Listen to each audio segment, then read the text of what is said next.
Companheiros, companheiras, boa noite. A vida permitiu que mais uma vez nós estivéssemos juntos, o que para nós é motivo de muita alegria, de muita gratidão.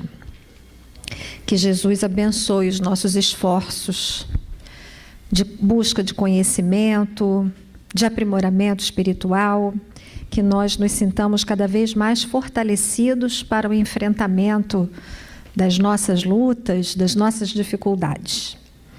Hoje, mais uma vez, nós teremos a oportunidade de amealhar recursos que a doutrina espírita nos oferece permanentemente para a nossa vida terrena.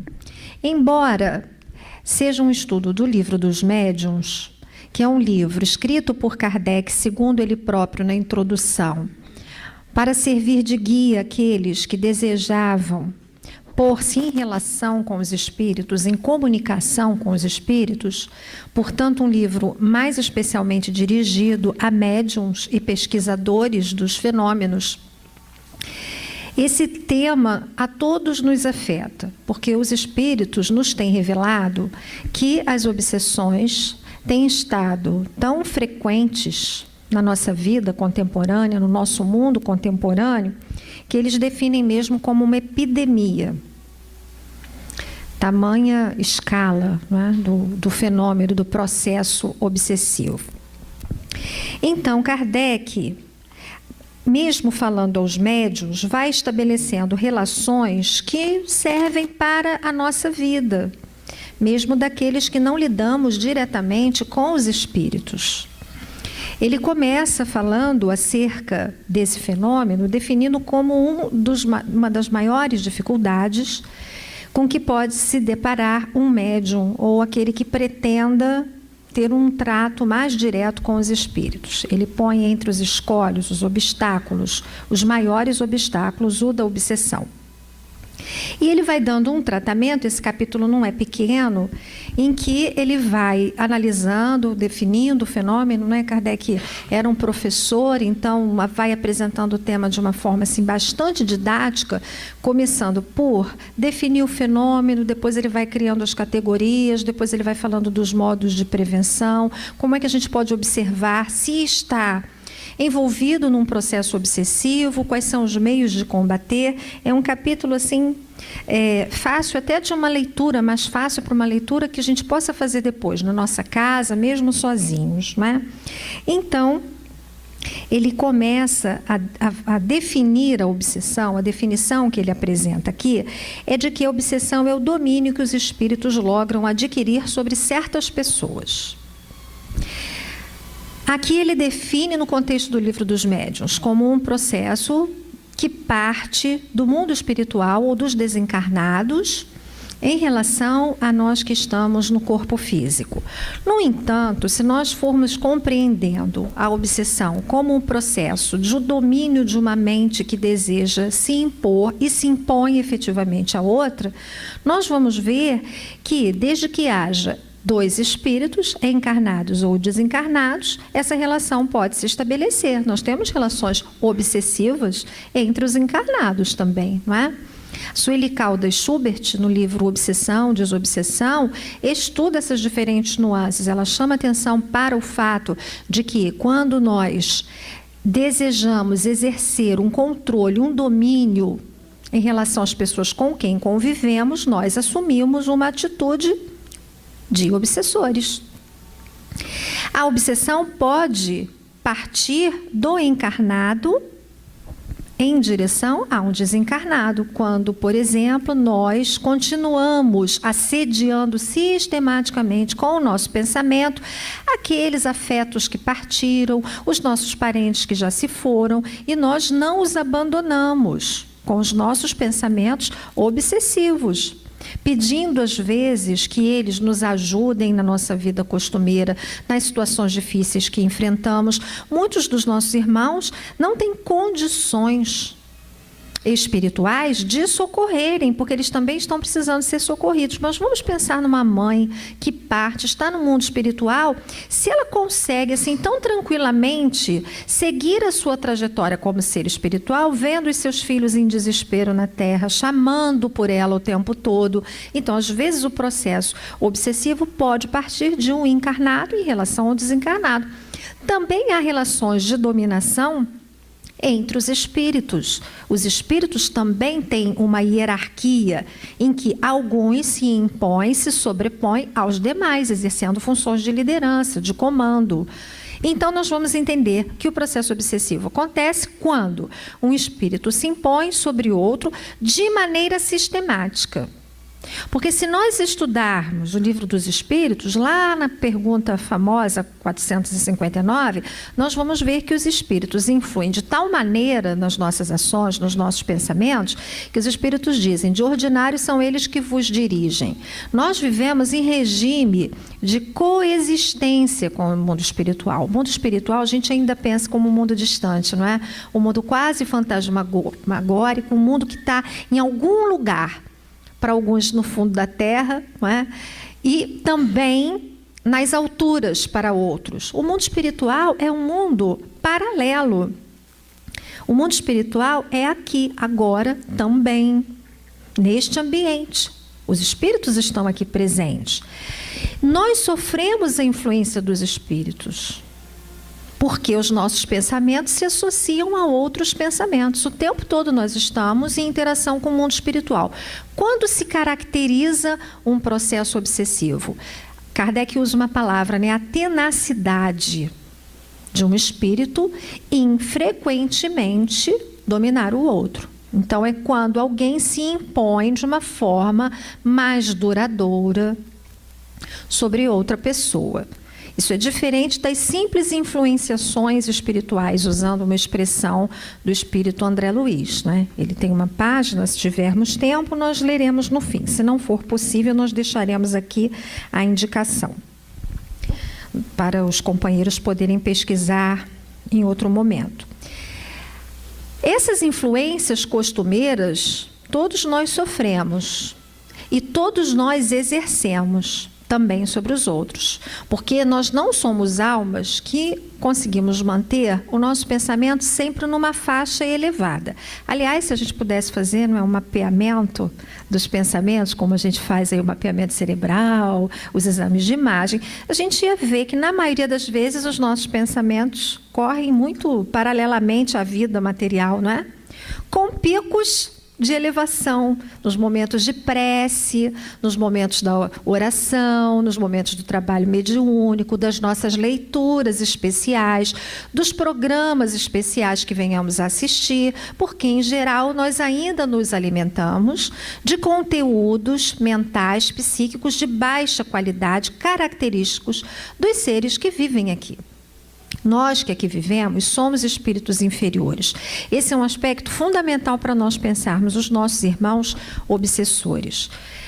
Kardec afirma aqui que a obsessão nunca parte de um espírito superior, porque os espíritos superiores não se impõem a ninguém. Eles não oferecem nenhum constrangimento à liberdade de ninguém. Eles sugerem, eles nos permitem momentos de convivência, enquanto, então, eles vão nos dar aquelas sábias orientações, os bons conselhos, mas eles não se impõem a nós.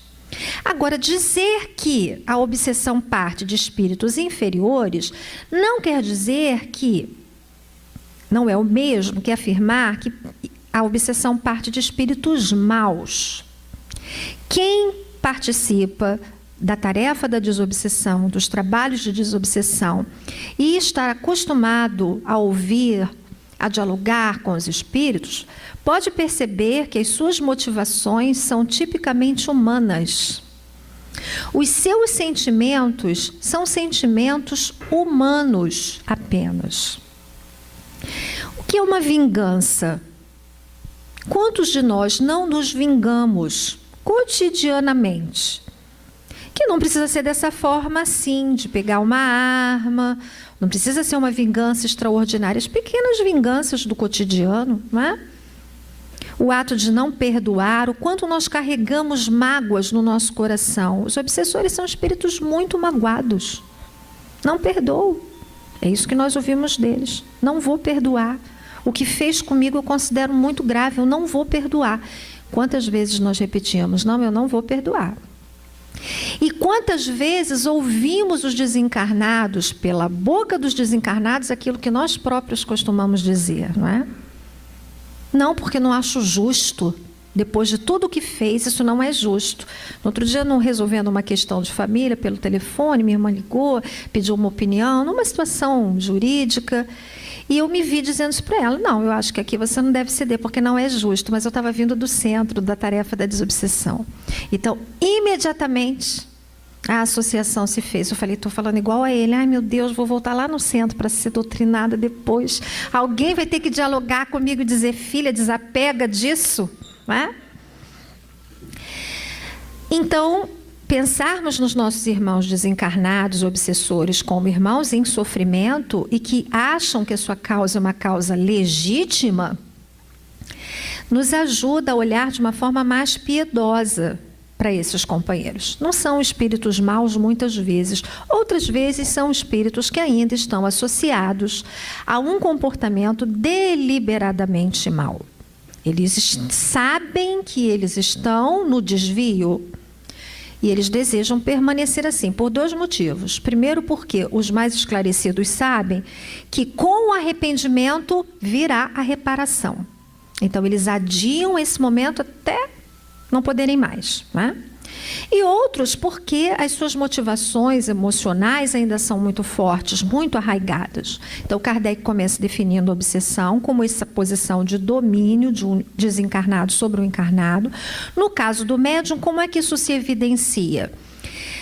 Por uma tentativa do espírito de se impor nos processos de comunicação.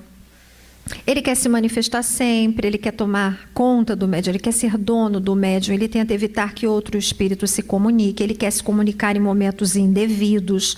Então, Kardec fala aqui mais claramente dessa conduta, como ela pode ser percebida no médium. Ele diz também que o termo obsessão é um termo geral, genérico, que tem uma variedade de manifestações muito extensa, que ele destacou aqui as principais.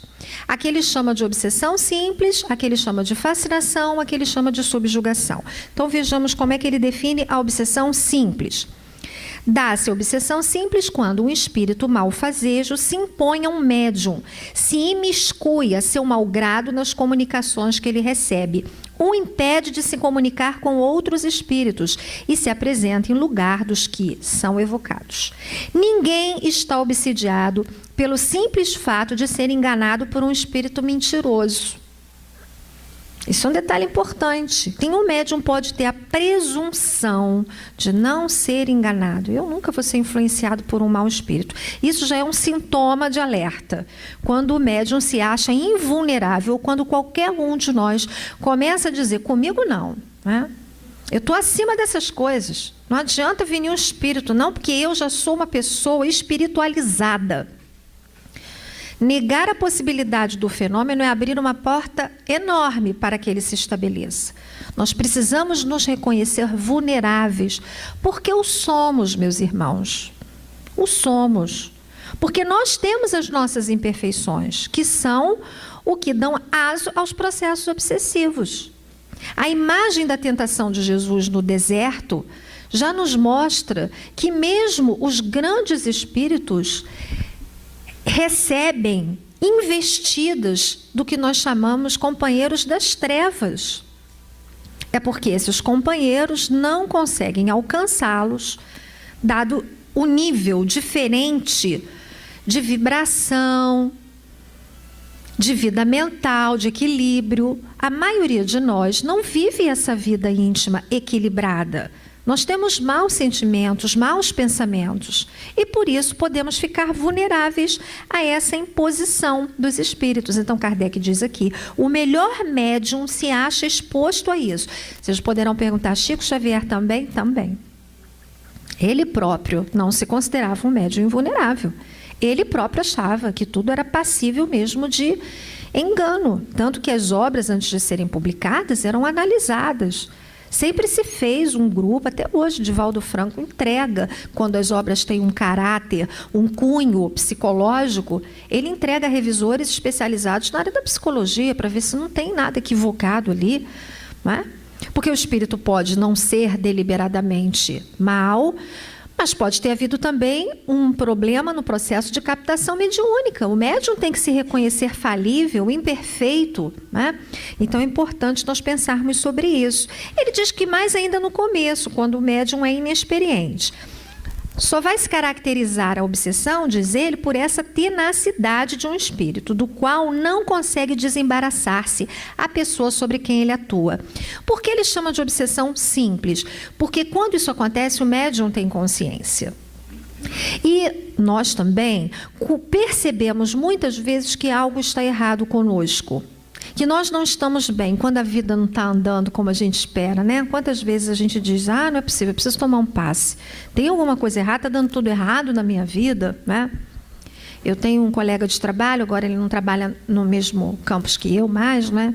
Mas ele andou vacilando na vida pessoal, uma pessoa que conheço há quase 30 anos, então andou fazendo bobagens na vida pessoal, na vida profissional. Aí um dia ele veio me pedir para levar o nome dele para o centro, que ele achava que alguém tinha feito algum trabalho para ele. Que de repente começou a dar tudo errado na vida dele. Falei, vou levar seu nome. Com carinho. Ele é católico, vai à missa, né? Mas o católico brasileiro é assim, na dúvida, né? Eu tenho uma amiga muito católica, muito mesmo, e tem alguns casos, assim, muito difíceis que ela diz, esse anjo, nem levando o nome para o centro, só matando um bode. Ela diz assim, não vou falar nem na missa, nem adianta você levar para o centro, isso aí tem que matar o bode. Tá? Então, esse é o católico brasileiro. E ele pediu, assim, nós temos uma relação de muita afetividade, né? Naquele momento eu também estava numa posição funcional, hierarquicamente superior, e com todo carinho, eu falei, olha, você me permite, eu não tenho nada com isso não, se você quiser me dar um fora e me dizer que eu não tenho nada a ver com isso, eu vou calar a boca e vou dizer, você tem toda razão, desculpa, mas eu queria que você pensasse um pouco sobre isso. Né? Quantas portas para a ação do mal você tem aberto na sua vida? Esse mal não está vindo de fora, não é? Pensa em você. Ele chorou e foi tanto agradecimento, me surpreendeu a atitude. Não é? Ele disse, eu precisava ouvir isso nesse momento. E a gente fica sempre em dúvida. Eu falei, olha, Senhor, se não for para eu abrir a boca, que a situação não se dê. Aí teve uma hora que eu fiquei sozinha assim numa sala. Oi, tudo bem? Tudo bem? Eu falei, já é, não é? A festa cheia, um dia de festa na escola. Eu entro numa sala, ele está lá sozinho, era para falar com ele. E ele ficou realmente muito grato, não é? Porque, infelizmente, nem todas as pessoas podem contar com uma palavra amiga. Gente para convidar a gente para fazer bobagem, para dizer isso mesmo, vai lá, bota para quebrar, não deixa barato. Tem um monte, né? Gente que convida, deixa a tua família em casa, deixa de bobagem, vamos lá, vamos sair, hoje é sexta-feira, deixa isso lá para lá, deixa a patroa reclamando, não é? Ó, assim... Gente, para chamar num canto e dizer, amigo, pensa bem, né? Essa escolha pode não estar sendo boa para você, isso não é muito comum. Então, nós precisamos pensar que essas brechas vão se oportunizando na nossa vida pelas escolhas que nós vamos fazendo. Quem de nós mantém esse padrão mental tão elevado? Então, todos estamos sujeitos, como diz aqui Kardec. Mas quando a vida vai desandando, a gente tem consciência de que a gente pode estar sendo alvo de uma influência espiritual negativa. O processo da fascinação, como chama Kardec, é um processo mais delicado, é um processo grave. Porque o médium ou a outra pessoa que não seja médium, que está sofrendo processo de fascinação, ela é iludida pelo espírito, que lhe dá a sensação de que ela é muito melhor que todos os outros. O espírito atua no orgulho, na vaidade. Então, ao invés de dizer, eu vou te destruir, não. Isso mesmo, você é muito bom, nossa, sua psicografia é extraordinária, você consegue perceber vários espíritos, nossa, que evidência maravilhosa. E o médium começa a acreditar que ele tem poderes muito especiais, que ele está muito acima de todas as pessoas. Quando alguém pondera alguma coisa, ele se irrita. Porque os espíritos mistificadores não aceitam questionamentos. Então, quando alguém carinhosamente diz, um companheiro da casa, um dirigente. Por isso que todas as mensagens, antes de serem divulgadas, devem passar pelo crivo do grupo mediúnico, dos companheiros mais antigos, passar por uma análise cuidadosa. Kardec escreveu aqui os espíritos, as mensagens apócrifas, não é? De espíritos enganadores. Muitos falam em Jesus, do bem, da caridade. Lá no meio você vai achar um conteúdo esquisito. Então, precisa-se ter muito estudo. Kardec disse que ele deseja dividir aqui no Livro dos Médiuns o fruto dos seus estudos longos e laboriosos. Então, para Kardec constituir esse corpo de conhecimento, ele teve uma atividade muito intensa com os espíritos, para que ele pudesse chegar às suas conclusões. As mensagens foram examinadas criteriosamente antes de serem publicadas.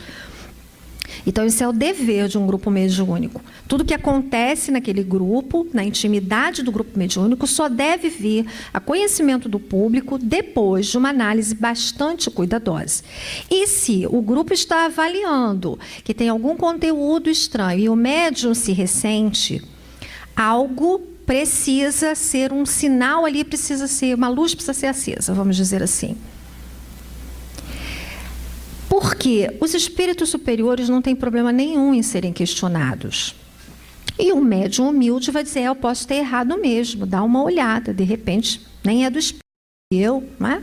Quando o médium começa a achar que ele está invulnerável a essa influência, a Sueli Caldas conta, por exemplo, né, de uma companheira que foi mudando de vários grupos mediúnicos, porque ela achava que as pessoas tinham inveja da mediunidade dela. Então, por isso que ficavam criticando, porque não reconheciam os poderes que ela tinha, porque elas não tinham esse poder. Divaldo conta da médium que ele conheceu na Europa, que psicografava Jesus, né? Ela falou para ele, trabalhei tantos anos com espíritos atrasados, um dia Jesus me disse, minha filha, agora eu quero você trabalhando diretamente comigo, né? Então, se um espírito se apresenta dizendo que é Jesus, alguma coisa está errada. Nós temos que ter o mínimo conhecimento de quem nós somos, né? Uma vez eu estava fazendo um estudo, de vez em quando algumas pessoas que dispõem da evidência, eu não tenho faculdade, né? Mas dizem que há uma freira em determinados estudos que se apresentam ao meu lado. Ela falou, Ângela, é Joana de Ângeles? Eu falei, não faço a menor ideia de quem é, mas a Joana eu sei que não é não, né? Porque o Divaldo está falando no mundo inteiro. Olha a importância do trabalho do Divaldo Franco. Então, quem está acompanhando o Divaldo Franco vai ficar com a Ângela Vidal ali no cantinho. Então, a gente tem que reconhecer. Eu falei, mas eu leio tanto a Joana, peço tanta ajuda a ela, que ela deve ter pedido a uma irmã de caridade. Vai, socorre. Atende aquela ali, pelo amor de Deus. Não é? Nós não podemos nos iludir em relação aos nossos limites. É claro que nós seremos sempre gratos por qualquer assistência, quando nós vemos que os espíritos superiores, eles cuidam de nós. Claro que cuidam, mas eles cuidam por meio de outros companheiros mais dentro da nossa faixa de vibração, porque senão nós nem os percebemos. Nós temos tantas dificuldades que nós não conseguimos nem perceber as sutilezas. O próprio Divaldo diz que há mensagens que vêm do mais alto, que a Joana psicografa para ele psicografar. Ele pode vê-la recebendo das esferas mais altas para passar a mensagem para ele, porque ele próprio não pode sentir aquela vibração e captar o pensamento daquele espírito. Então, nós precisamos reconhecer, né, qual é o nosso lugar no mundo, aquilo que está ao nosso alcance. Isso não é autodesvalorização, isso é autoconhecimento. Então, Kardec fala da fascinação como um processo de difícil tratamento, porque na medida em que o implicado não se reconhece no processo, fica muito difícil de ele atuar, para ele se recuperar. Diferentemente do que pode parecer mais grave, mas segundo Kardec nem o é, da subjugação. Subjugação é quando o espírito se impõe de tal maneira que o médium não tem mais controle. Ele faz coisas, às vezes, que ele sabe que ele está fazendo, que ele não deveria estar fazendo, corporalmente, inclusive. Então, existe essa subjugação corporal. Kardec conta alguns casos, fala de um rapaz que sabia que estava vivendo situações ridículas, de se ajoelhar assim, no meio da rua, pedindo pessoas em casamento. A pessoa tinha consciência do que estava acontecendo, mas não tinha controle. porque o espírito atuava sobre a vontade dela. Então, Kardec diz que nesses casos sempre é necessário que haja interferência de terceiros que vão atuar, inclusive, magneticamente, porque quando isso acontece, o espírito impregnou não é um processo somente a mente, mas o espírito impregnou o corpo físico do outro com as suas energias para atuar de uma forma assim tão integrada. Então, é preciso o trabalho que a Casa Espírita oferece dos passes. Algumas casas têm o tratamento de passes mais especializado para situações mais graves. Há casas que têm níveis, inclusive, né, dependendo aí da questão, daquilo que esteja em questão. Existe uma questão aí que pode parecer uma nuance, mas ela é importante principalmente para médiuns que estejam hoje aqui, que depois também merecem um estudo, é a questão da possessão, porque aqui no Livro dos Médiuns, Kardec refuta esse termo. Ele diz que ele não usa o termo possessão por dois motivos. Primeiro, porque ele está ligado a uma história no catolicismo de seres demoníacos, não é, que atuam. Então, essa própria ideia de que existem seres votados eternamente ao mal contraria os princípios da doutrina espírita. Qualquer estado de permanência no mal é transitório. Então, Kardec já não gosta do conceito por isso. E depois ele diz que a possessão implicaria a ideia de que alguém entra ou coabita no corpo do outro e que isso não seria possível. No entanto, quando nós vamos avançando no estudo das obras, nós vamos ver Kardec reconsiderar esse conceito. Na Gênese ele já coloca de outro modo, e na Revista Espírita de dezembro de 1863, ele explicita claramente: afirmamos anteriormente não existir a possessão. Hoje, no entanto, depois de análise de alguns casos, podemos afirmar que o fato é possível. E ele estuda vários casos de possessão depois na Revista Espírita. Ele diz que pode sim o espírito manifestar-se pelo corpo. Não é só a minha mente influenciando a mente do Alberto que vai falar por mim. Eu vou ocupar provisoriamente o corpo e vou me utilizar do dispositivo mental, do órgão de fonação e vou me manifestar por este corpo físico. Kardec diz que esse fenômeno é possível para o bem e para o mal.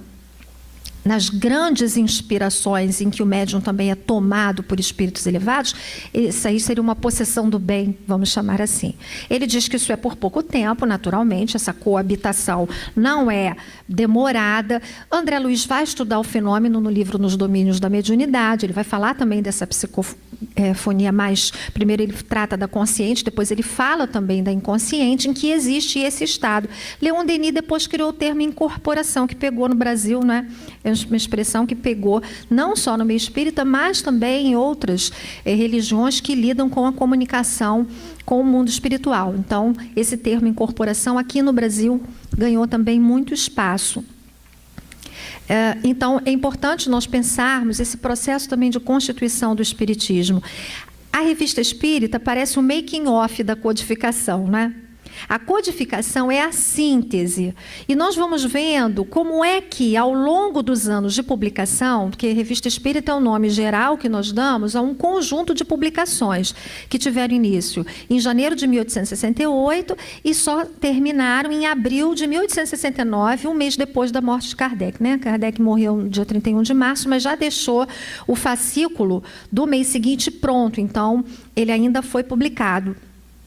E nesse tempo de publicação, publicações mensais, Kardec vai estudando casos, tem sessões, ele analisa. Então, quando a obra, a gente vai acompanhando a cronologia, o livro que é publicado em 1858 não tem certas considerações que aparecem já em 1861 e depois em 64 ele já incorpora outras questões. A gente vai ver que a Gênese, o último publicado nessa sequência da codificação, já traz as reflexões mais próximas do final da vida de Kardec, em que ele já tinha, vamos dizer assim, um material de pesquisa, uma empiria mais abrangente, né, para formular a codificação. Por isso, o estudo da Revista Espírita é muito importante. Nós, no Brasil, custamos a estudar a Revista Espírita porque ela passou a ser publicada, no nosso entendimento, tardiamente, né, em 2004, para comemorar o bicentenário do nascimento de Allan Kardec. Então, 2004, né, tem muito pouco tempo, se a gente contar que a obra espírita chegou no Brasil muito cedo, né? Logo depois dos livros serem publicados na Europa, eles começaram a chegar no Brasil. A Revista Espírita que levou muito tempo para ser traduzida, mas é uma obra fundamental para aqueles que desejam estudar o Espiritismo, porque a gente consegue ver exatamente esse processo, não é? Então, Kardec depois vai estudar essa necessidade de combater o fenômeno. Já lá no item 245, ele vai tratar dessa questão. Como é que nós vamos identificando o processo e como é que nós vamos tendo a necessidade de combater, não é? Ele diz assim, primeiro no 43, 243. Reconhece-se a obsessão pelas seguintes características. Primeiro, a persistência de um espírito em se comunicar, independentemente aí da vontade do médium, né? Por diferentes meios. Pela audição, é aquele espírito que aparece toda hora, que se faz visível toda hora, que fala toda hora. A ilusão que, não obstante a inteligência do médium, impede de reconhecer a falsidade e o ridículo das comunicações que recebe, os processos de fascinação. E ele diz que isso não é coisa de gente inculta, não. Ele diz que mesmo pessoas dotadas de conhecimento, de estudo, podem viver esse estado ilusório, porque a matriz não é intelectual, ela é moral, ela vem do orgulho do médium. E espíritos orgulhosos nós temos, né? Em todos os níveis intelectuais. Há pessoas que, apesar de não terem muitos dotes intelectuais, são muito orgulhosas, e há pessoas com muitos dotes intelectuais que são humildes. E isso também acontece entre os bem dotados intelectualmente, entre os que não são dotados e os que são dotados.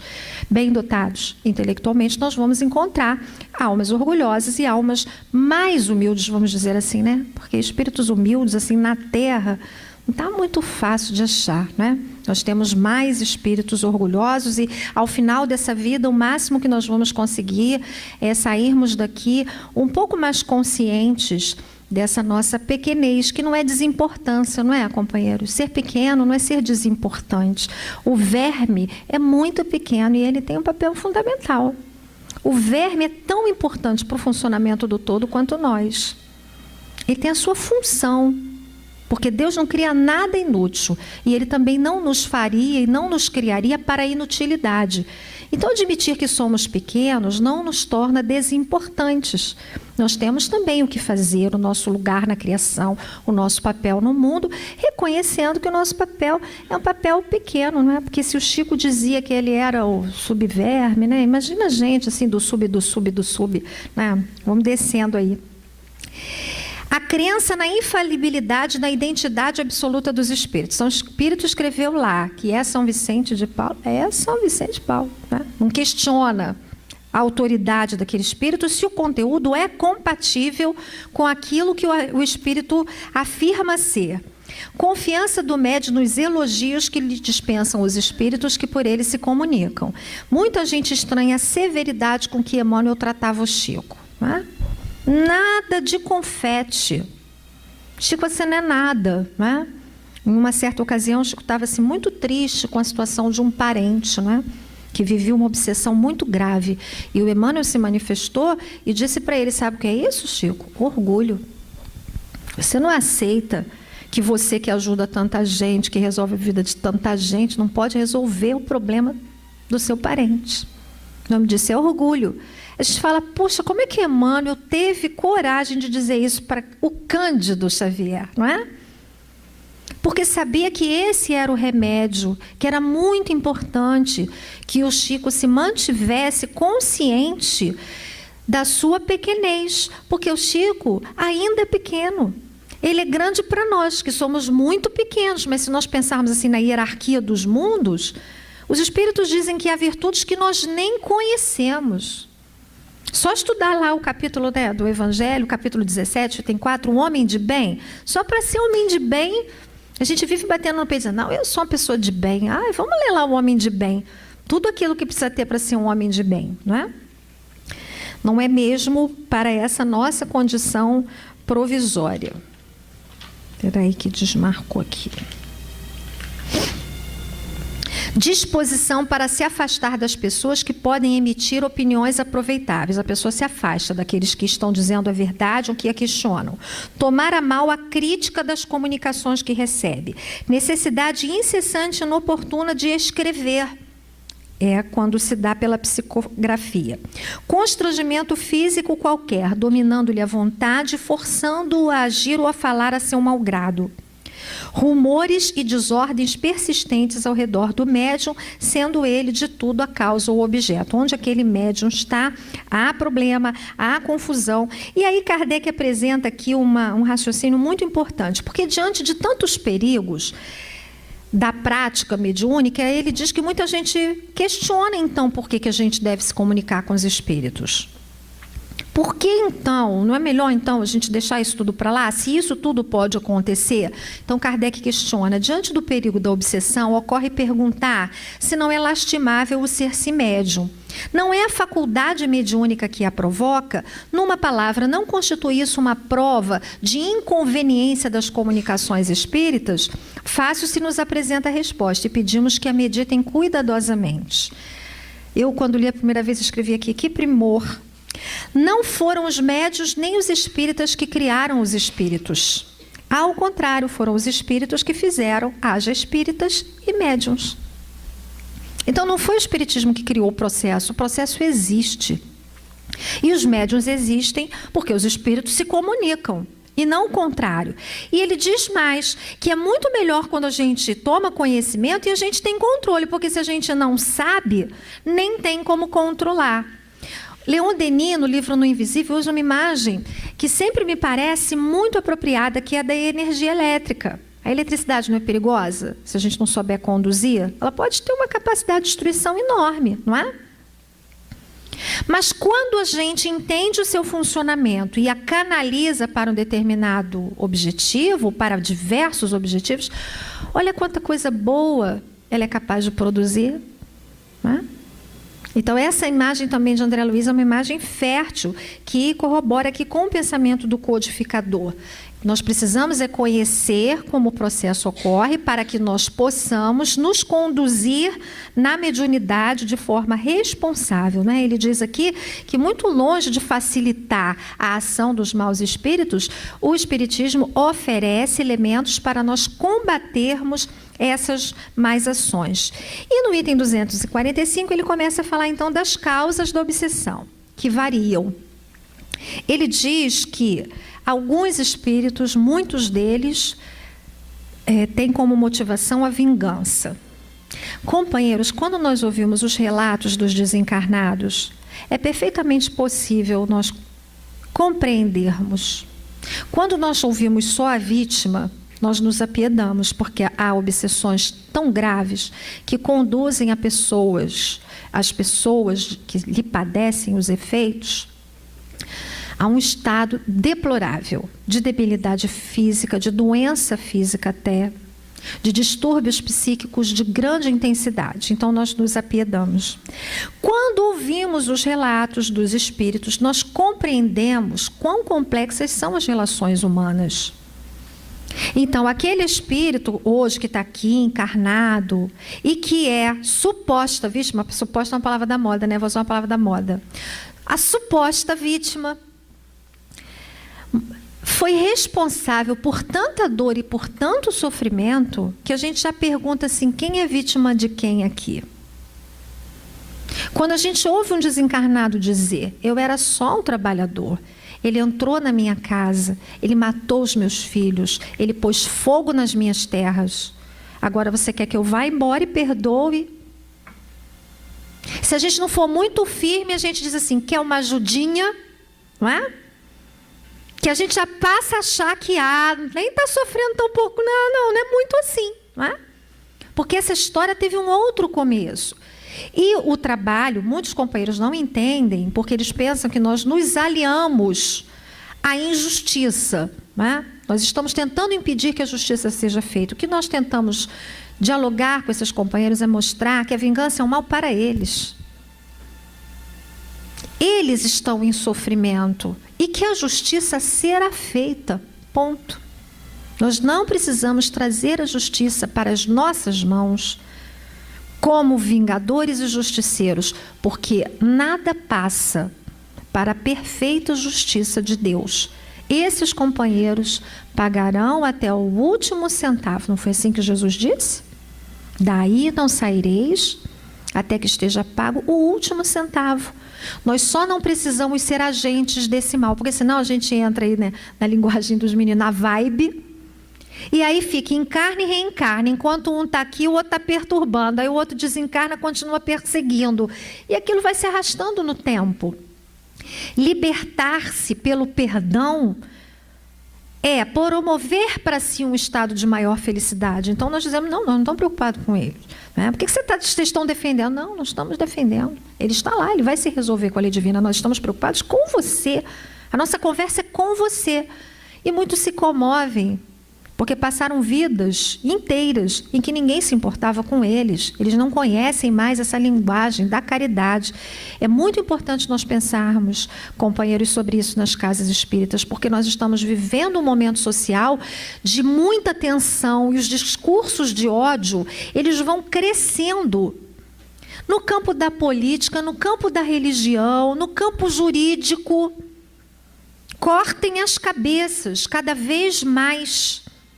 Fizeram, então, a gente está vivendo esse momento assim tão comovente. Nós podemos dizer que aqui no Rio de Janeiro, pela proximidade, essa questão mais recente que envolveu a jovem de 16 anos, né, numa situação de tanta vulnerabilidade. Então, há um ódio social que se projeta. Companheiros, a linguagem do amor é desconhecida para muitos corações. Isso não quer dizer que a justiça não há que ser feita. Deve ser feita. Ela será, independentemente do nosso desejo. Se não for pela justiça humana, será pela justiça divina. O que nós não precisamos é jogar mais ódio nessa fogueira que arde na terra, porque ela está queimando todo mundo. Quanto mais a gente incendeia o mundo, mais difícil fica viver aqui.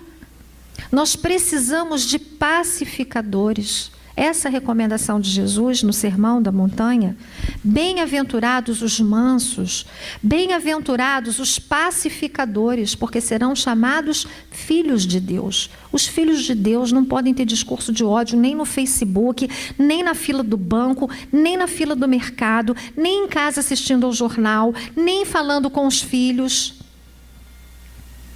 Então, quando nós entramos nessa, o que chamamos contemporaneamente, né, Kardec chamava de atmosfera espiritual, a Ivone Pereira também, hoje nós chamamos psicosfera, nós estamos nessa mesma corrente de ódio.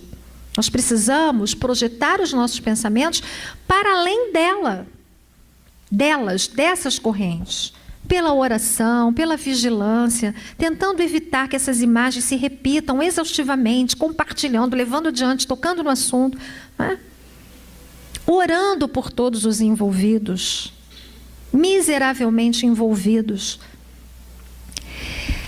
Essa é a motivação dos espíritos, a vingança. Vários por ódio ou bem. São espíritos invejosos, diz Kardec. Né? Alguns espíritos têm inveja mesmo.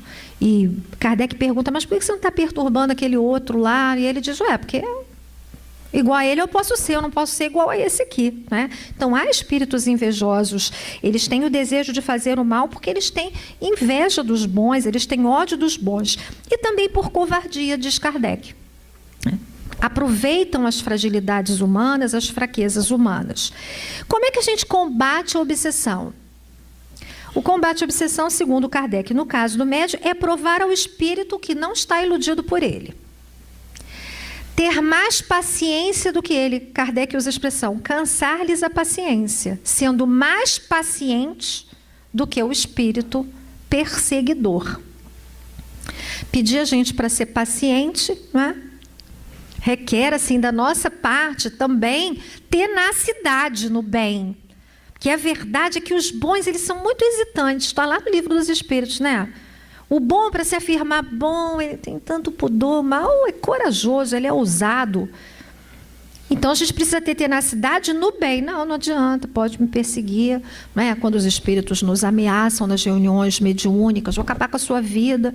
Se Deus entender que isso precisa acontecer conosco, que seja feita a vontade de Deus. Nós vamos desafiar o espírito. Quero ver. que Deus está comigo, que Deus me protege. Não é? Essa atitude é que nos torna vulneráveis. Porque a verdade, companheiro, é que de nós não temos força mesmo, não. Kardec diz que a gente se torna forte quando faz por merecer a assistência dos bons espíritos. Quando nós perseveramos no bem, nós conseguimos granjear a simpatia dos espíritos bons que vêm em nosso socorro. Não somos nós, com os nossos poderes, com as nossas forças.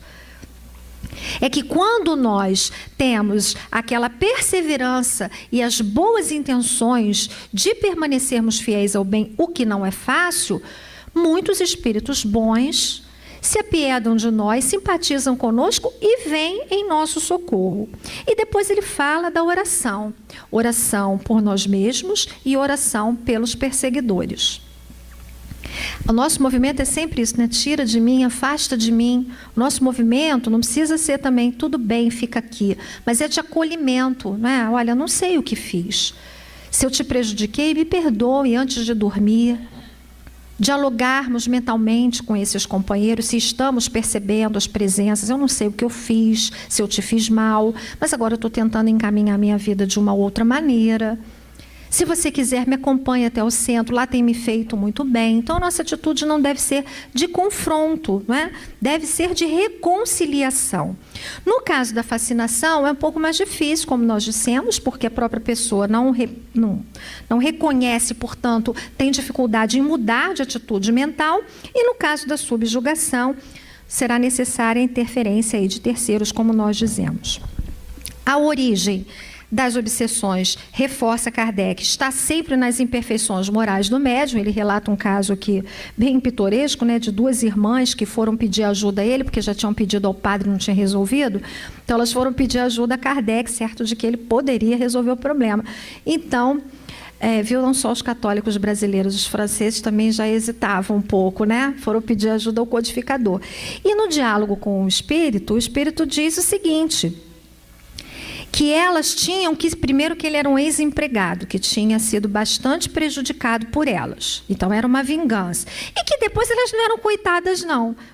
Porque elas tinham que, para conseguir ali mudar o quadro, elas também tinham que mudar de personalidade, que elas passavam a vida toda falando mal dos outros. Né? Às vezes a gente pensa, espírito é difícil, nem uma fofoquinha a gente pode fazer em paz mais, né? Não pode mesmo. A gente já faz sabendo que está transgredindo. Por quê? Um espírito superior vai deixar uma tarefa importante, expressiva no mundo espiritual, para vir aqui fazer companhia, a nossa presença falando mal de alguém. Eles vão buscar parceiros outros, né? Não nos abandonam, mas também não vão ficar ao nosso lado, perdendo o tempo das suas existências. Então, se nós queremos a presença favorável de bons espíritos na nossa vida, nós precisamos ter uma conduta material e mental elevada. Há um alerta importante do codificador, no item 253, que ele diz aqui que nem tudo de mal que acontece na nossa vida procede dos maus dos espíritos, né? Isso é importante a gente pensar. Muitas vezes é a gente que está promovendo o problema na nossa existência e a gente quer inculpar os espíritos para a gente se livrar, não é, do trabalho com eles. E depois ele faz algumas observações aqui sobre a loucura, né? Que em alguns casos o médium pode realmente enlouquecer, caso a sua prática vá sendo cada vez mais influenciada pelos maus espíritos. Mas ele diz aqui que há pessoas que têm uma predisposição à loucura. Elas já são desequilibradas em si, então o exercício só, digamos assim, excita mais aquela vida mental. Daí o cuidado que nós precisamos ter para admitir pessoas no trabalho mediúnico na casa. Para isso existe toda a preparação, para que a casa também possa ir conhecendo. Não é só vamos deixar ingressar no departamento mediúnico da casa alguém que já se mostrou apto para o desempenho. Porque, companheiros, colocar uma pessoa num grupo mediúnico é fácil, tirá-la do grupo depois é uma complicação. Isso provoca tanto transtorno na casa espírita, mesmo quando a pessoa está em flagrante desequilíbrio, porque aí tem os partidários do fulano, como é que vai fazer isso com fulano? A pessoa se sente mal, porque ela se dedicou à casa há tanto tempo, né?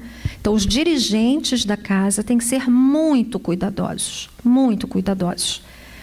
A pessoa precisa estar equilibrada, mesmo que ela chegue a casa com as manifestações mediúnicas. Ela precisa primeiro ser atendida, depois ser instruída. O estudo precisa anteceder o exercício mediúnico, para que a mediunidade seja bem conduzida. É como se nós permitíssemos que a pessoa abrisse lá a caixa de alta voltagem sem conhecimento especializado. Ela está se expondo ao risco. Então, nós precisamos sempre desse caminho. Muita gente reclama, não é? Diz que o movimento espírita é muito hermético, que para ser médium espírita tem que fazer uma preparação enorme, cursos longos de formação. É assim mesmo. Alguns vão ficando pelo caminho, a espiritualidade vai triando também, né? Aquelas pessoas que não são persistentes o bastante também vão se desligando do trabalho. E as que vão ficando, vão sendo afinizadas com os mentores espirituais da casa, com os seus companheiros de trabalho, para que haja aquela harmonia, né, que forma o feixe de varas na linguagem do codificador. Para nós terminarmos, nós vamos deixar então a indicação da mensagem Influenciações Espirituais Sutis, porque ela é longa, não haverá tempo para sua leitura, e vamos ler apenas, se eu encontrar, porque eu não sei onde ela parou aqui, entre os meus papéis, é o próprio. Obrigada. Decálogo da Desobsessão. Essa é pequenininha e também nos ajuda bastante a pensar, não é? Não permita que o ressentimento ou o azedume lhe penetrem o coração. Abençoe quantos lhe censuram a estrada sem criticar a ninguém. Jamais obrigue essa ou aquela pessoa a lhe partilhar os pontos de vista.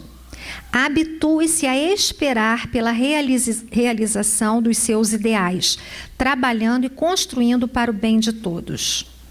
Abstenha-se de sobrecarregar os seus problemas com o peso inútil da ansiedade. Cesse todas as queixas ou procure reduzi-las ao mínimo. Louve, mas louve com sinceridade o merecimento dos outros. Conserve o otimismo e o desprendimento da posse. Nunca se sinta incapaz de estudar e de aprender, sejam quais forem as circunstâncias. Esqueçamo-nos para servir. Do livro Paz e Renovação, do Espírito André Luiz. Companheiros, mais uma vez expressamos a nossa gratidão por estarmos aqui, agradecemos a atenção e que Jesus possa permanecer esse mestre amigo, nosso guia, nosso modelo, num momento tão difícil da vida planetária, não é? Que nós possamos também, da nossa parte, com a nossa colaboração humílima, favorecer que se implante na Terra o reino de Deus com a nossa ação na família, na sociedade, na casa espírita. Muita paz para todos.